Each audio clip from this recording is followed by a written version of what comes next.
નમસ્કાર,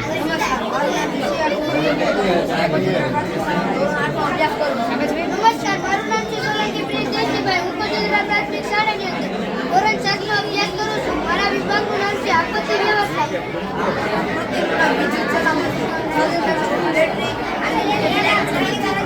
વીજ પોલે બેટરી સાથે જોડી પાવર સપ્લાય આપતા વીજ પર કાર્યરત થતા પ્રકાશિત થશે.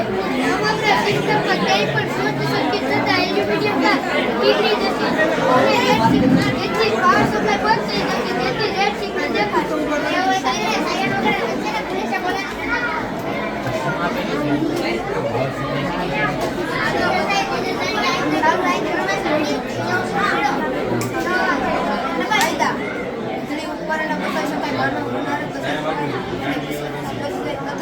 માનવ સંસ્કૃતિ રાખી હાલને ઘટનાને લઈએ રાજકોટની અંદર 4 રસ્તા ભેગા થતા એક ભૂલથી વિસ્ફોટ સાથે બંને અડી જતા ભૂલથી તેને ખબર નથી કે